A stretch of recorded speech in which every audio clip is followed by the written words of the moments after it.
যেসব ছাত্ররা ৭০ টাকা বিক্রি করবি করছে ওর বাপ ঘরে জন্মা বিক্রি করবি গঙ্গা জন্মাতি কত খরচ এক বস্তা সারের দাম কত ছাত্র তো তা জানে না বলেন এটা কামলার দাম ৭০০ খায়া লয়া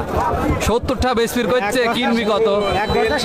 এখান থেকে ৪২০০ কিনতেছে ওখানে তো ৭০ টাকা কিভাবে বেচবি ঠিক আছে এক বস্তা সারের দেশ বেশি দেওয়া লাগবে দেখখানি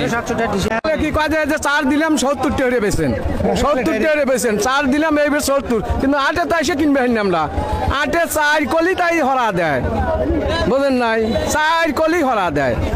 এই পাবনার এই জায়গা হলো বর্তমান পেঁয়াজের বাজার হলো ৪,৪১ উপরে ২০০ অথচ সরকার থেকে রেট দিতে আসলে ৭০ টাকা তাহলে কিভাবে সম্ভব? আমরা যারা সাধারণ জনগণ আছি তাহলে আমরা এই কিভাবে দোকানদারিটা করবো কাস্টমার কাছে বেচবো তাই না গা? আমাদের কথা হইলো যে গোড়া থেকে ঠিক করলে আগে এমনি ঠিক হয়ে যাবো আমরা কমে কিনবো কমে বেচবো কিনুন লাগে ৪,৪১ বেচা রেট ৭০ তাহলে আমাকে ব্যবসা হয়তো বন্ধ রাখুন লাগবো তাই না? ছাত্ররা একটু পেঁয়াজ বেচার সমস্যা করে আমরা যদি কমে কিনি তাহলে তো কমে বেচবো সমস্যা নাই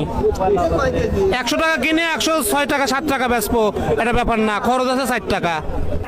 কৃষকের ক্ষতিগ্রস্ত হয় কারণ এই পেঁয়াজটা আপনার হচ্ছে বতরের সময় মানে হচ্ছে নতুনের সময় হচ্ছে আপনার হচ্ছে ২,২২০-২৫০০ এই মালটা হচ্ছে সাঙে রাখিছে রাখার পর তো ৪,০০০ মতো পড়েই গেছে সাঙে কৃষক ক্ষতিগ্রস্ত হবে ব্যবসা ক্ষতিগ্রস্ত হয়ে যাবে। দুই দিন ৭০ টাকা বেচাইছে আমার অলরেডি তো ৭০ বাজার নাই কোনো আছে নাকি সামনে এলছি বাজারে তো দেখতেছেন যে হুনেন দেন গৃহস্থ কত চায় এদি ৪,০০০ দাম করে দেয় না কত বেশি দাম দেওয়া লাগবে এখনকার যে বাজার আসলে মনে হয় আমরা কৃষকের মনে লস ১ বিঘা জমি লিজ করে রাখতে হয় ২০,০০০ টাকা দানা কিনতে হয় ৯,০০০ ১০,০০০ টাকা এরপর একটা কামলার দাম হলো ৮০০-৯০০ টাকা এই মনে করেন এটু যেটু খরচ খরচা দিয়ে আমাদের মনে করেন লসের পাল্লা। এখন যে বাজার পেঁয়াজের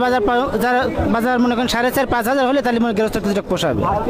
গরু বেশি বাড়ি বেশি জরিমানা দেওয়া লাগবে সমস্যা নাই যদি ৭০ টাকা কেজি পিস বেচা লাগে এখন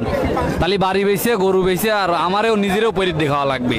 গৃহস্থ গিরার করা যাবে না।